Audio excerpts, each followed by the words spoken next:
ओम श्री हनुमते नमः। आप सभी का हमारे YouTube चैनल पर हार्दिक स्वागत है। आज मंगलवार के दिन आइए सुने हनुमान जी की पौराणिक कथाएं। तो प्रेम से बोलें हनुमान जी महाराज की जय हो। कथा के अनुसार एक समय की बात है, एक नगर में एक वृद्धा रहती थी। उसका एक ही पुत्र था। वृद्धा की हनुमान जी पर गहरी आस्था थी। वह प्रत्येक मंगलवार को नियम पूर्वक व्रत रखकर हनुमान जी की आराधना करती थी। एक बार हनुमान जी ने अपनी भक्तिनी उस वृद्ध महिला की श्रद्धा का परीक्षण करने का विचार किया। हनुमान जी साधु का वेश धारण कर वृद्धा के घर गए और पुकारने लगे, है कोई हनुमान भक्त जो हमारी इच्छा पूर्ण करे। आवाज उस वृद्धा के कान में पड़ी। पुकार सुन वृद्धा जल्दी से बाहर आई और साधु को प्रणाम कर बोली, आज्ञा महाराज। हनुमान वेशधारी साधु बोले, मैं भूखा हूँ, भोजन करूँगा, तुम थोड़ी सी जमीन लीप दो। वृद्धा दुविधा में पड़ गई। अंततः हाथ जोड़कर बोली, महाराज, लीपने और मिट्टी खोदने के अतिरिक्त आप कोई दूसरी आज्ञा दें, मैं अवश्य पूर्ण करूँगी। साधु ने 3 बार प्रतिज्ञा कराने के पश्चात कहा, तू अपने बेटे को बुला, मैं उसकी पीठ पर आग जलाकर भोजन बनाऊंगा। ये सुनकर वृद्धा घबरा गई, परंतु वह प्रतिज्ञाबद्ध थी। उसने अपने पुत्र को बुलाकर साधु को सौंप दिया। साधु वेशधारी हनुमान जी ने वृद्धा के हाथों से ही उसके पुत्र को पेट के बल लिटवाया और उसकी पीठ पर आग जलवाई। आग जलाकर दुखी मन से वृद्धा अपने घर में चली गई। इधर भोजन बनाकर साधु ने वृद्धा को बुलाकर कहा, उनका भोजन बन गया है, तुम अपने पुत्र को पुकारो ताकि वह भी आकर भोग लगा ले। इस पर वृद्धा बोली, उसका नाम लेकर मुझे और कष्ट ना दें। लेकिन जब साधु महाराज नहीं माने तो वृद्धा ने अपने पुत्र को आवाज लगाई। वह अपनी माँ के पास आ गया। अपने पुत्र को जीवित देख वृद्धा को बहुत आश्चर्य हुआ और वह साधु के चरणों में गिर पड़ी। तब हनुमान जी अपने वास्तविक रूप में प्रकट हुए और वृद्धा को भक्ति का आशीर्वाद दिया। तो प्रेम से बोले, शंकर भगवान की जय हो, बजरंग बली की जय हो। आइए सुने मंगलवार व्रत की पौराणिक कथा। एक बार नैमिषारण्य तीर्थ में 80,000 मुनि एकत्र होकर पुराणों के ज्ञाता श्री सूत जी से पूछने लगे, हे महामुने, आपने हमें अनेक पुराणों की कथाएं सुनाई हैं।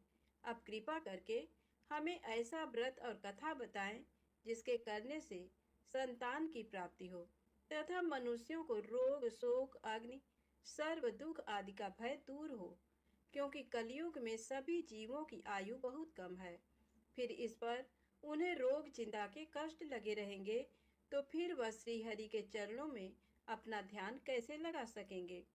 श्री सूत जी बोले, हे मुनियों, आपने लोक कल्याण के लिए बहुत ही उत्तम बात पूछी है। एक बार युधिष्ठिर ने भगवान श्री कृष्ण से लोक कल्याण के लिए यही प्रश्न किया था। भगवान श्री कृष्ण और युधिष्ठिर का संवाद तुम्हारे सामने कहता हूँ, ध्यान देकर सुनो। एक समय पांडवों की सभा में श्री कृष्ण जी बैठे हुए थे। तब युधिष्ठिर ने भगवान श्री कृष्ण से प्रश्न किया, हे प्रभु नंद नंद गोविंद, आपने मेरे लिए अनेकों कथाएं सुनाई हैं। आज आप कृपा करके ऐसा व्रत या कथा सुनाएं जिसके करने से मनुष्य को रोग चिंता का भय समाप्त हो और उसको पुत्र की प्राप्ति हो। हे प्रभु, बिना पुत्र के जीवन व्यर्थ है। पुत्र के बिना मनुष्य नरकगामी होता है। पुत्र के बिना मनुष्य पितृ ऋण से छुटकारा नहीं पा सकता और न ही उसका पुन्नग नामक नरक से उद्धार हो सकता है। अतः पुत्रदायक व्रत बतलाएं। श्री कृष्ण भगवान बोले, हे राजन, मैं एक प्राचीन इतिहास सुनाता हूँ, आप उसे ध्यान पूर्वक सुनो। कुंडलपुर नामक एक नगर था। उसमें नंदा नामक एक ब्राह्मण रहता था। भगवान की कृपा से उसके पास सब कुछ था, फिर भी वह दुखी था। इसका कारण ये था कि ब्राह्मण की स्त्री सुनंदा के कोई संतान न थी। सुनंदा पतिव्रता थी, भक्ति पूर्वक श्री हनुमान जी की आराधना करती थी। मंगलवार के दिन व्रत करके अंत में भोजन बनाकर हनुमान जी का भोग लगाने के बाद स्वयं भोजन करती थी। एक बार मंगलवार के दिन ब्राह्मणी गृह कार्य की अधिकता के कारण हनुमान जी को भोग न लगा सकी, तो इस पर उसे बहुत दुख हुआ। उसने कुछ भी नहीं खाया और अपने मन में प्रण किया कि अब तो अगले मंगलवार को ही हनुमान जी का भोग लगाकर अन्न जल ग्रहण करेगी। ब्राह्मणी सुनंदा प्रतिदिन भोजन बनाती, श्रद्धा पूर्वक पति को खिलाती, परंतु स्वयं भोजन नहीं करती और मन ही मन श्री हनुमान जी की आराधना करती थी। इसी प्रकार 6 दिन गुजर गए और ब्राह्मणी सुनंदा अपने निश्चय के अनुसार भूखी प्यासी निराहार रही और अगले मंगलवार को ब्राह्मणी सुनंदा प्रातः काल ही बेहोश होकर गिर पड़ी। ब्राह्मणी सुनंदा की इस असीम भक्ति के प्रभाव से श्री हनुमान जी बहुत प्रसन्न हुए और प्रकट होकर बोले, सुनंदा, मैं तेरी भक्ति से बहुत प्रसन्न हूँ, तू उठ और वर मांग। सुनंदा अपने आराध्य देव श्री हनुमान जी को देखकर आनंद की अधिकता से विह्वल हो श्री हनुमान जी के चरणों में गिरकर बोली, हे प्रभु, मेरी कोई संतान नहीं है, कृपा करके मुझे संतान प्राप्ति का आशीर्वाद दें, आपकी अति कृपा होगी। श्री महावीर जी बोले, तेरी इच्छा पूर्ण होगी, तेरे एक कन्या पैदा होगी, उसके अष्टांग प्रतिदिन सोना दिया करेंगे। इस प्रकार कहकर श्री महावीर जी अंतर्ध्यान हो गए। ब्राह्मणी सुनंदा बहुत हर्षित हुई और सभी समाचार अपने पति से कहा। ब्राह्मण देवकन्या का वरदान सुनकर कुछ दुखी हुए, परंतु सोना मिलने की बात सुनी तो बहुत प्रसन्न हुए। विचार किया कि ऐसी कन्या के साथ मेरी निर्धनता भी समाप्त हो जाएगी। श्री हनुमान जी की कृपा से वह ब्राह्मणी गर्भवती हुई और 10वें महीने में उसे बहुत ही सुंदर पुत्री प्राप्त हुई। ये बच्ची अपने पिता के घर में ठीक उसी तरह से बढ़ने लगी जिस प्रकार शुक्ल पक्ष का चंद्रमा बढ़ रहा है। 10वें दिन ब्राह्मण ने उस बालिका का नामकरण संस्कार कराया। उसके कुल पुरोहित ने उस बालिका का नाम रत्नावली रखा, क्योंकि ये कन्या सोना प्रदान किया करती थी। इस कन्या ने पूर्व जन्म में बड़े ही विधान से मंगल देव का व्रत किया था।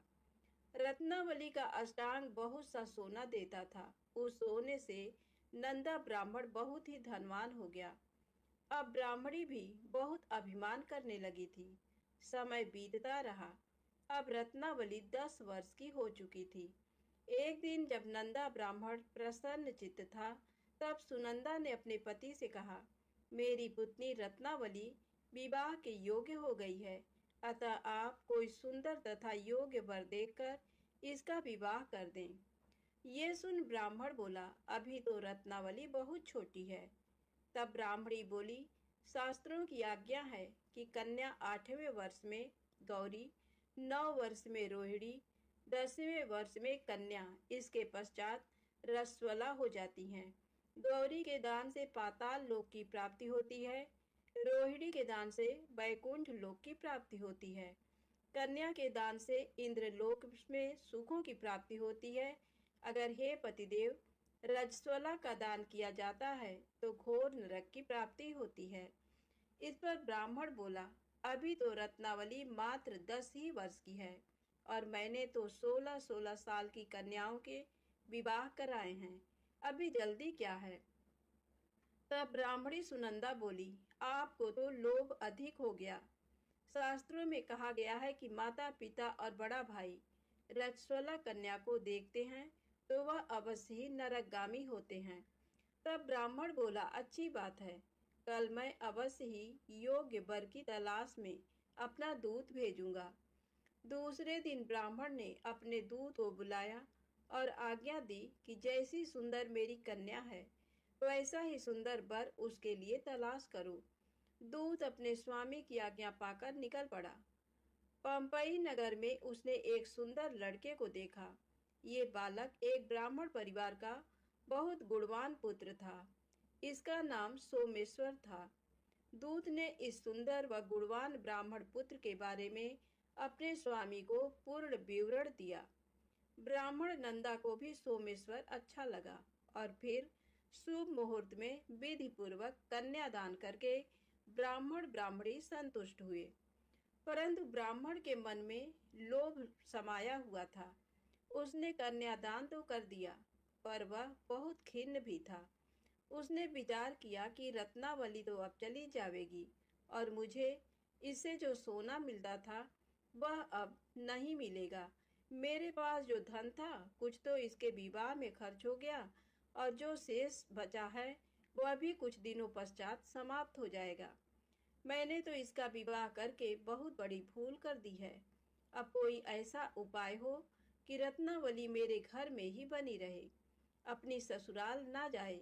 लोभ रूपी राक्षस ब्राह्मण के मस्तिष्क पर छाता जा रहा था। रात भर अपनी सैया पर बेचैनी से करवटें बदलते बदलते उसने एक बहुत ही क्रूर निर्णय लिया। उसने विचार किया कि जब रत्नावली को लेकर उसका पति सोमेश्वर अपने घर के लिए जाएगा तो वह मार्ग में छिपकर सोमेश्वर का वध कर देगा और अपनी लड़की को अपने घर ले आएगा, जिससे नियमित रूप से उसे सोना भी मिलता रहेगा और समाज का कोई मनुष्य उसे दोष भी नहीं दे सकेगा। प्रातः काल हुआ तो नंदा और सुनंदा ने अपने जमाई तथा लड़की को बहुत सारा धन देकर विदा किया। सोमेश्वर अपनी पत्नी रत्नावली को लेकर ससुराल से अपने घर की तरफ चल दिया। ब्राह्मण नंदा महालोभ के वशीभूत हो अपनी मति खो चुका था। पाप पुण्य को उसे विचार ही न रहा। अपने भयानक व क्रूर निर्णय को कार्य रूप देने के लिए उसने अपने दूत को मार्ग में अपने जमाई का वध करने के लिए भेज दिया था, ताकि रत्नावली से प्राप्त होने वाला सोना उसे हमेशा मिलता रहे और वो कभी निर्धन ना हो।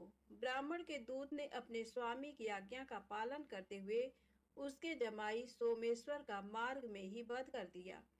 समाचार पाकर ब्राह्मण नंदा मार्ग में पहुंचा और रुदन करती अपनी पुत्री रत्नावली से बोला, हे पुत्री, मार्ग में लुटेरों ने तेरे पति का वध कर दिया है। भगवान की इच्छा के आगे किसी का कोई बस नहीं चलता है। अब तू घर चल, वहां पर ही रहकर शेष जीवन व्यतीत करना। जो भाग्य में लिखा है वही होगा। अपने पति की अकाल मृत्यु से रत्नावली बहुत दुखी हुई। करुण क्रंदन व रुदन करते हुए अपने पिता से बोली, हे पिताजी, इस संसार में जिस स्त्री का पति नहीं है उसका जीना व्यर्थ है। मैं अपने पति के साथ ही अपने शरीर को जला दूंगी और सती होकर अपने इस जन्म को, माता पिता के नाम को तथा सास ससुर के यश को सार्थक करूंगी। ब्राह्मण नंदा अपनी पुत्री रत्नावली के वचनों को सुनकर बहुत दुखी हुआ। विचार करने लगा, मैंने व्यर्थ ही जमाई वध का पाप अपने सिर लिया। रत्नावली तो उसके पीछे अपने प्राण तक देने को तैयार है। मेरा तो दोनों तरफ से मरण हो गया। धन तो अब मिलेगा नहीं। जमाई वध के पाप के फलस्वरूप यम यातना भी भुगतनी पड़ेगी। ये सोचकर वह बहुत खिन्न हुआ। सोमेश्वर की चिता बनाई गई। रत्नावली सती होने की इच्छा से अपने पति का सिर अपनी गोद में रखकर चिता में बैठ गई। जैसे ही सोमेश्वर की चिता को अग्नि लगाई गई, वैसे ही प्रसन्न हो मंगल देव वहां प्रकट हुए और बोले, हे रत्नावली, मैं तेरी पति भक्ति से बहुत प्रसन्न हूँ, तू वर मांग। रत्नावली ने अपने पति का जीवन दान मांगा। तब मंगल देव बोले, रत्नावली, तेरा पति अजर अमर है, ये महाविद्वान भी होगा और इसके अतिरिक्त तेरी जो इच्छा हो वर मांग। तब रत्नावली बोली, हे ग्रहों के स्वामी, यदि आप मुझ पर प्रसन्न हैं तो मुझे ये वरदान दीजिए कि जो भी मनुष्य मंगलवार के दिन प्रातःकाल लाल पुष्प लाल चंदन से पूजा करके आपका स्मरण करे, उसको रोग व्याधि ना हो, स्वजनों का कभी वियोग ना हो, सर्प अग्नि तथा शत्रुओं का भय ना रहे। जो स्त्री मंगलवार का व्रत करे वह कभी विधवा ना हो। मंगल देव तथास्तु कहकर अंतर ध्यान हो गए। सोमेश्वर मंगल देव की कृपा से जीवित हो उठा। रत्नावली अपने पति को पुनः प्राप्त कर बहुत प्रसन्न हुई और मंगल देव का व्रत प्रत्येक मंगलवार को करके व्रत राज और मंगल देव की कृपा से इस लोक में सुख ऐश्वर्य को भोगते हुए अंत में अपने पति के साथ स्वर्ग लोक को गई।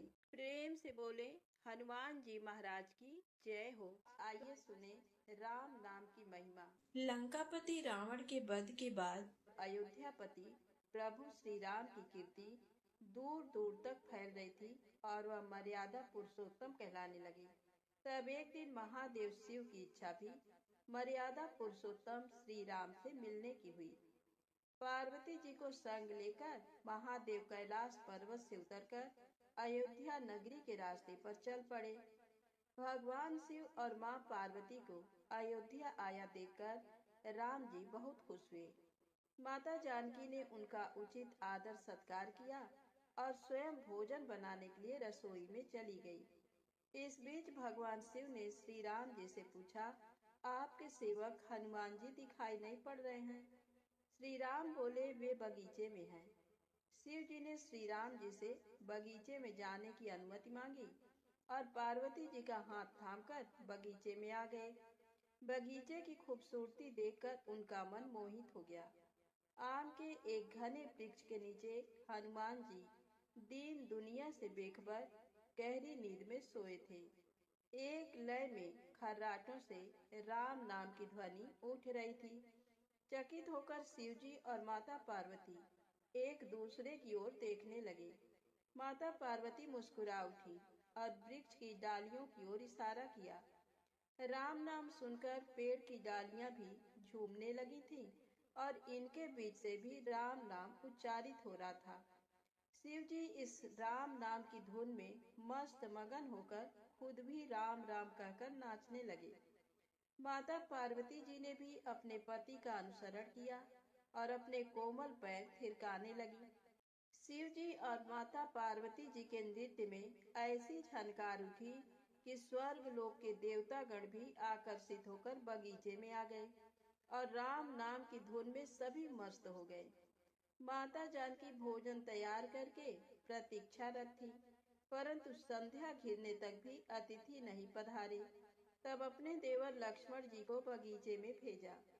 लक्ष्मण जी तो स्वयं को श्री राम का सेवक ही मानते थे, अतः बगीचे में आकर जब उन्होंने धरती पर स्वर्ग का नजारा देखा तो खुद भी राम नाम की धुन में झूम उठे।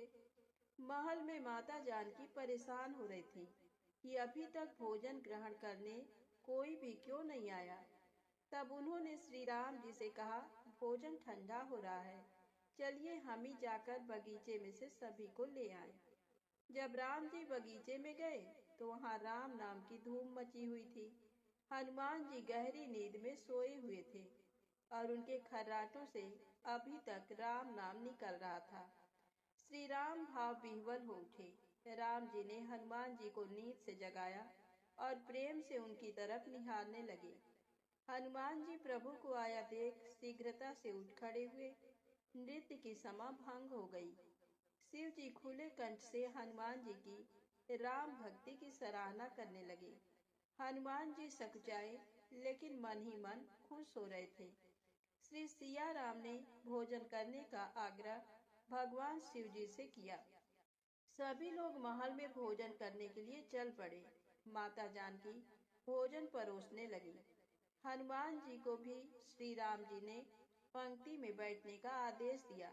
हनुमान जी बैठ तो गए, परंतु आदत ऐसी थी कि राम जी के भोजन करने के उपरांत ही सभी लोग भोजन करते थे। आज श्री राम के आदेश से पहले भोजन करना पड़ रहा था। माता जानकी हनुमान जी को भोजन परोसती जा रही थी, पर हनुमान जी का पेट ही नहीं भर रहा था। सीता जी कुछ समय तक तो उन्हें भोजन परोसती रहीं, फिर समझ गईं इस तरह तो हनुमान जी का पेट नहीं भरेगा। उन्होंने तुलसी के एक पत्ते पर राम नाम लिखा और भोजन के साथ हनुमान जी को परोस दिया। तुलसी पत्र खाते ही हनुमान जी को संतुष्टि मिली और वह भोजन खाकर उठ खड़े हुए। भगवान शिव शंकर ने प्रसन्न होकर हनुमान जी को आशीर्वाद दिया कि आपकी राम भक्ति युगों युगों तक याद की जाएगी और आप संकट मोचन कहलाएंगे। तो प्रेम से बोलें शंकर जी भगवान की जय हो। संकट मोचन हनुमान जी की जय हो। अब आइए सुने राम नाम महिमा की दूसरी कहानी। महादेव जी को एक बार बिना कारण के किसी को प्रणाम करते देखकर पार्वती जी ने पूछा, आप किसको प्रणाम करते रहते हैं? शिव जी पार्वती जी से कहते हैं कि हे देवी, जो व्यक्ति एक बार राम कहता है उसे मैं 3 बार प्रणाम करता हूँ। पार्वती जी ने एक बार शिव जी से पूछा, आप श्मशान में क्यों जाते हैं और ये चिता की भस्म शरीर पर क्यों लगाते हैं? उसी समय शिव जी पार्वती जी को शमशान ले गए। वहां एक शव अंतिम संस्कार के लिए लाया गया। लोग राम नाम सत्य है कहते हुए शव को ला रहे थे। शिव जी ने कहा कि देखो पार्वती, इस शमशान की ओर जब लोग आते हैं तो राम नाम का स्मरण करते हुए आते हैं और इस शव के निमित्त से कई लोगों के मुख से मेरा अति प्रिय दिव्य राम नाम निकलता है। उसी को सुनने में शमशान में आता हूँ और इतने लोगों के मुख से राम नाम का जप करवाने में निमित्त बनने वाले इस शव का मैं सम्मान करता हूँ, प्रणाम करता हूँ और अग्नि में जलने के बाद उसकी भस्म को अपने शरीर पर लगा लेता हूँ। राम नाम बुलवाने वाले के प्रति मुझे अगाध प्रेम रहता है। एक बार शिव जी कैलाश पर पहुँचे और पार्वती जी से भोजन मांगा। पार्वती जी विष्णु सहस्त्र नाम का पाठ कर रही थी। पार्वती जी ने कहा, अभी पाठ पूरा नहीं हुआ, कृपया थोड़ी देर प्रतीक्षा कीजिए। शिव जी ने कहा कि इससे तो समय और श्रम दोनों लगेंगे। संत लोग जिस तरह से सहस्त्र नाम को छोटा कर लेते हैं और नित्य जपते हैं, वैसा उपाय कर लो। पार्वती जी ने पूछा, वो उपाय कैसे करते हैं, मैं सुनना चाहती हूँ। तब शिव जी ने बताया, केवल एक बार राम कह लो, तुम्हें सहस्त्र नाम भगवान के 1000 नाम लेने का फल मिल जाएगा। एक राम नाम 1000 दिव्य नामों के समान है। पार्वती जी ने वैसा ही किया। भगवान बोले, श्री राम राम रामेति रमे रामे मनोरमे सहस्र नाम तत्तुल्यम राम नाम वरानने। ये राम नाम सभी आपदाओं को हरने वाला, सभी संपदाओं को देने वाला दाता है। सारे संसार को विश्राम शांति प्रदान करने वाला है। इसीलिए मैं इसे बार बार प्रणाम करता हूँ। भवसागर के सभी समस्याओं और दुख के बीजों को भूंज के रख देने वाला, समूल नष्ट कर देने वाला, सुख संपत्तियों को अर्जित करने वाला, यमदूतों को भगाने वाला केवल राम नाम का गर्जन जप है। प्रयास पूर्वक स्वयं भी राम नाम जपते रहना चाहिए और दूसरों को भी प्रेरित करके राम नाम जपवाना चाहिए। इससे अपना और दूसरों का तुरंत कल्याण हो जाता है। यही सबसे सुलभ और अचूक उपाय है।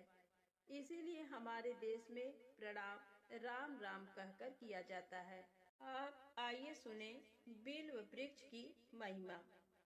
एक बार नारद जी ने भगवान भोलेनाथ की स्तुति कर पूछा, प्रभु, आपको प्रसन्न करने के लिए सबसे उत्तम और सुलभ साधन क्या है?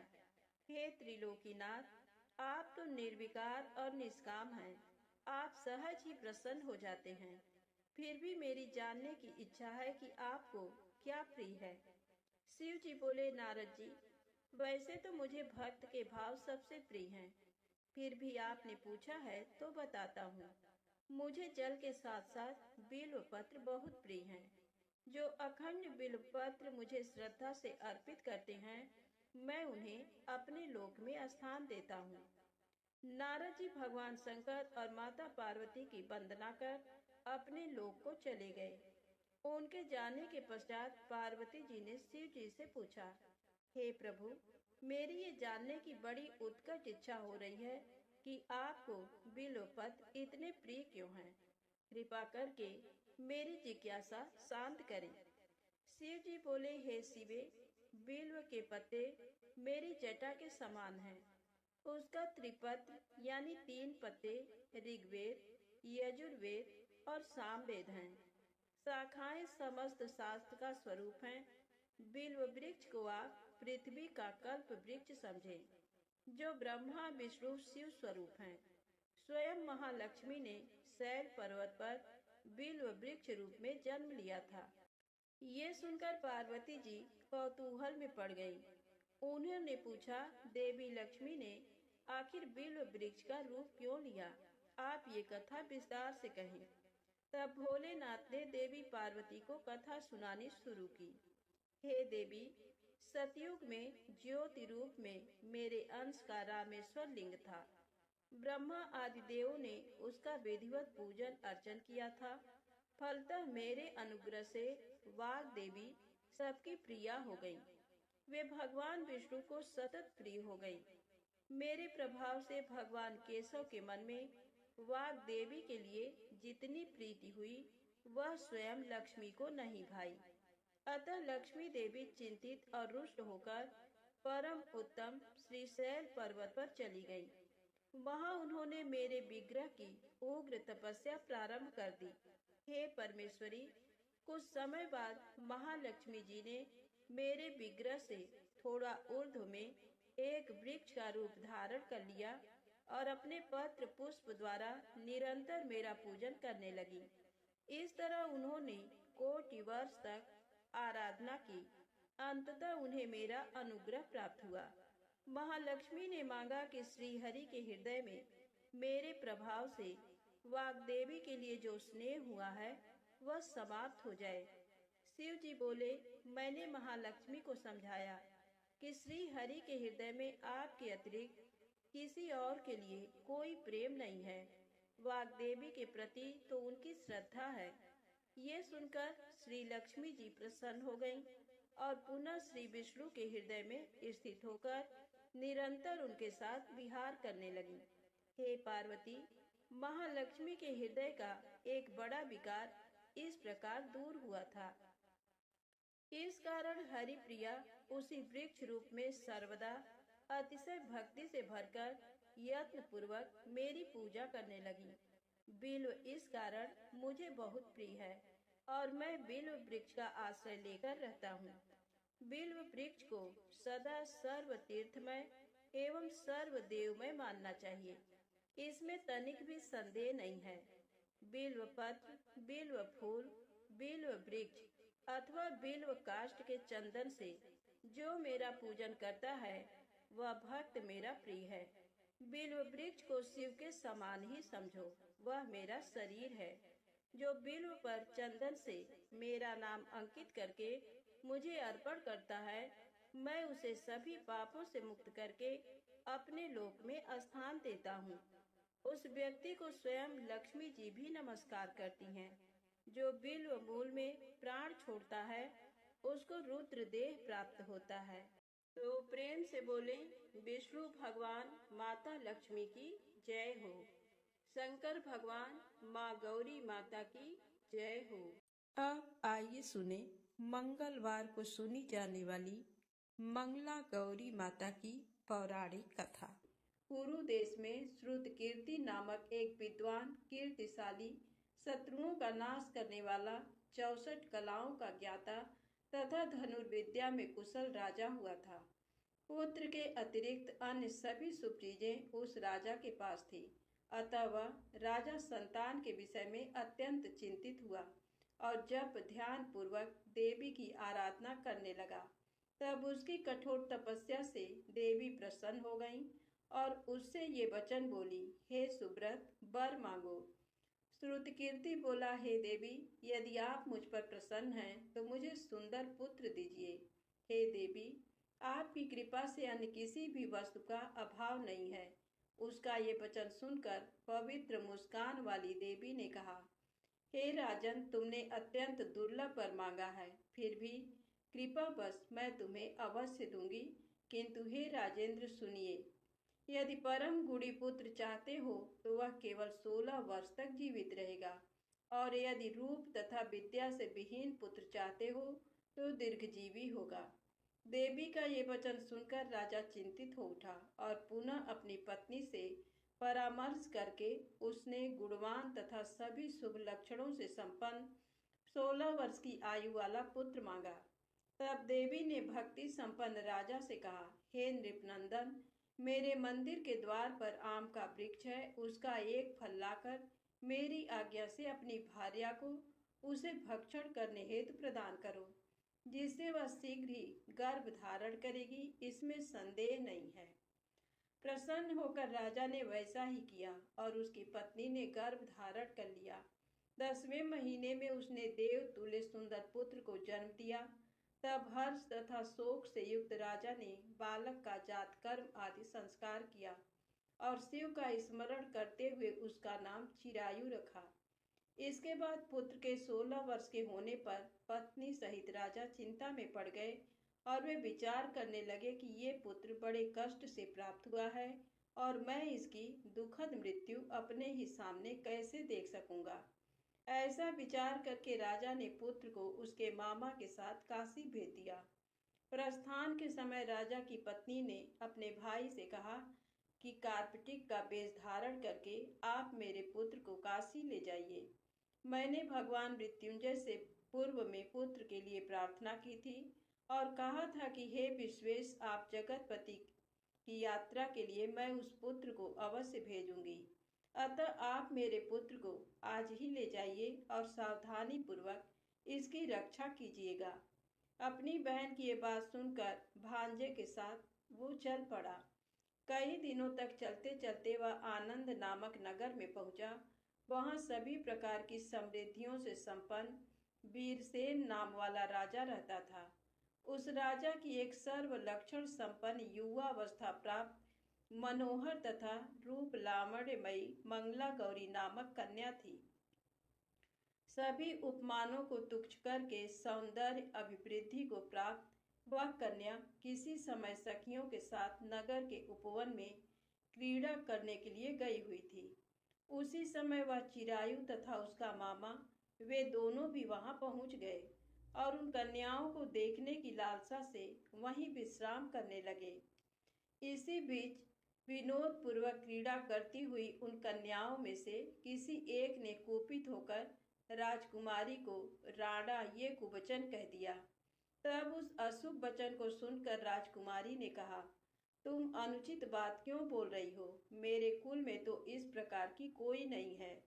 मंगला गौरी की कृपा से तथा उनके व्रत के प्रभाव से विवाह के समय जिसके सर पर मेरे हाथ से अक्षत पड़ेंगे, हे सखी, वह यदि अल्प आयु वाला होगा तो भी चिरंजीवी हो जाएगा। इसके बाद वह सभी कन्याएं अपने अपने घर चली गईं। उसी दिन राजकुमारी का विवाह था। बाहलीक देश के दृढ़धर्मा नामक राजा के सुकेतु नाम वाले पुत्र के साथ उसका विवाह निश्चित किया गया था। वह सुकेतु विद्याहीन, कुरूप तथा बहरा था। तब सुकेतु के साथ आए हुए उन लोगों ने विचार किया कि इस समय कोई दूसरा श्रेष्ठ वर ले जाना चाहिए और विवाह संपन्न हो जाने के बाद वहां सुकेतु पहुंच जाए। उन लोगों ने चिरायु के मामा के पास जाकर याचना की कि आप इस बालक को हमें दे दीजिए, जिससे हमारा कार्य सिद्ध हो जाए। इस पृथ्वी पर परोपकार के समान दूसरा कोई धर्म नहीं है। उनकी बात सुनकर चिरायु का मामा मन ही मन बहुत प्रसन्न हुआ, क्योंकि इसने उपवन में पहले ही कन्या मंगला गौरी की बात सुन ली थी।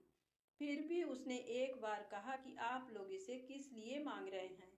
कार्य की सिद्धि हेतु वस्त्र, अलंकार आदि मांगे जाते हैं, वर तो कहीं भी नहीं मांगा जाता। तथापि आप लोगों का सम्मान रखने के लिए मैं इसे दे रहा हूँ। इसके बाद चिरायु को वहां ले जाकर उन लोगों ने विवाह संपन्न कराया। सप्तपदी आदि के हो जाने पर रात्रि में शिव पार्वती की प्रतिमा के समक्ष उस चिरायु ने हर्ष युक्त होकर मंगला गौरी के साथ शयन किया। उसी दिन चिरायु के 16 वर्ष पूर्ण हो चुके थे और अर्धरात्रि में साक्षात्कार सर्प रूप में वहां आ गया। इसी बीच संयोगवश राजकुमारी जाग गई। उसने उस महासर्प को वहां देखा और वह भय से व्याकुल होकर कांपने लगी। तभी उस कन्या ने धैर्य धारण 16 उपचारों से सर्प की पूजा की और पीने के लिए उसे दूध दिया। उसने दीनता भरी वाणी में उस सर्प की प्रार्थना तथा स्तुति की। मंगला गौरी प्रार्थना करने लगी कि मैं उत्तम व्रत को करूंगी जिससे मेरे पति जीवित रहें। ये जिस तरह से चिरकाल तक जीवित रहें, आप वैसा कीजिए। इतने में सर्प वहां स्थित एक कमंडल में प्रवेश कर गया और उस मंगला गौरी ने अपनी कंचुकी से उस कमंडल का मुंह बांध दिया। इसी बीच उसका पति अंगड़ाई लेकर जाग गया और अपनी पत्नी से बोला, हे प्रिय, मुझे भूख लगी है। तब वह अपनी माता के पास जाकर खीर, लड्डू आदि ले आई और उसके द्वारा दिए भोज्य पदार्थ को उसने प्रसन्न मन होकर खाया। भोजन के पश्चात हाथ धोते समय उसके हाथ से अंगूठी गिर पड़ी। तांबूल खाकर वह पुनः सो गया। इसके बाद मंगला गौरी कमंडल को फेंकने के लिए जाने लगी। विधि की कैसी गति है कि उस कमंडल में से बाहर की ओर जगमग करती हुई हार कांति को देखकर वह आश्चर्यचकित हो गई। घट में स्थित उस हार को उसने अपने कंठ में धारण कर लिया। इसके बाद कुछ रात शेष रहते ही चिरायु का मामा आकर उसे ले गया। इसके बाद वर पक्ष के लोग सुकेतु को वहां ले आए। उसे देख मंगला गौरी ने कहा कि ये मेरा पति नहीं है। तब उन सभी ने उससे कहा, हे सुबे, तुम ये क्या बोल रही हो? यहाँ तुम्हारा कोई परिचायक हो तो उसे हम लोगों को बताओ। मंगला गौरी बोली, जिसने रात्रि में 9 रत्नों से बनी अंगूठी दी है, उसकी अंगुली में इसे डालकर परिचायक निशानी देख लें। मेरे पति ने रात्रि में मुझे जो हार दिया था उसके रत्नों का समुदाय कैसा है, इस बात को ये बताएं। ये तो कोई अन्य ही है। इसके अतिरिक्त रात्रि में आम सींचते समय उनका पैर कुमकुम से लिप्त हो गया था। वह मेरी जांघ पर अभी विद्यमान है, उसे आप लोग शीघ्र देख लें। साथ ही रात में परस्पर भाषण तथा भोजन आदि जो कुछ किया गया था उसे भी ये बता दें, तब ये निश्चय ही मेरे पति हैं। इस प्रकार उसका वचन सुनकर सभी ठीक है कहने लगे, किंतु जब एक भी बात न मिली तब सभी ने सुकेतु को उसका पति होने से निषिद्ध कर दिया और वर पक्ष वाले जिस तरह से आए थे उसी तरह से चले गए। उसके बाद अपने वंश को बढ़ाने वाले महान यश से संपन्न तथा परम मनस्वी मंगला गौरी के पिता ने अन्न पान आदि का सत्र चलाया।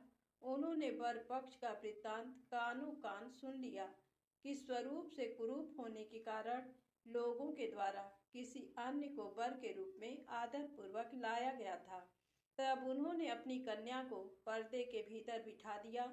उसके बाद 1 वर्ष बीतने पर यात्रा करके चिरायु अपने मामा के साथ ये देखने आया कि विवाह के बाद वहाँ क्या हुआ। तब उसे गवाक्ष के भीतर से देखकर वह मंगला गौरी अत्यंत प्रसन्न हुई और माता पिता से बोली कि मेरे पति आ गए हैं। राजा ने अपने सुहृदजनों को बुलाकर पूर्व में कहे गए सभी परिचायकों को निशानी को देखकर मंद मुस्कान वाली अपनी कन्या चिरायु को सौंप दी। राजा ने शिष्टजनों को साथ लेकर विवाह का उत्सव कराया।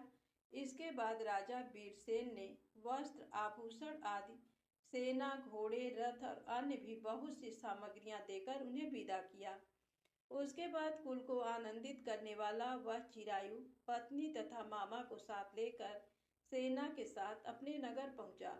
लोगों के मुख से उसे आया हुआ सुनकर उसके माता पिता को विश्वास नहीं हुआ। उन्होंने सोचा कि प्रारब्ध अन्यथा कैसे हो सकता है। इतने में वह अपने माता पिता के पास आ गया और स्नेह से परिपूर्ण वह चिरायु भक्तिपूर्वक उनके चरणों में गिर पड़ा। तब अपने पुत्र का मस्तक सूंघ कर उन दोनों ने परम आनंद प्राप्त किया। पुत्रवधू मंगला गौरी ने भी सास ससुर को प्रणाम किया। तब सास उसे अपनी गोद में बिठाकर सारा वृत्तांत शीघ्रता पूर्वक पूछने लगी। हे महामुने, तब पुत्र वधू ने भी मंगला गौरी के उत्तम व्रत महात्म तथा जो कुछ घटित हुआ था वह सब वृत्तांत बताया। जो कोई भी इसका श्रवण करता है अथवा जो इसे कहता है उसके सभी मनोरथ पूर्ण हो जाते हैं, इसमें संदेह नहीं है। धन्यवाद। प्रेम से बोले मंगला गौरी माता की जय हो।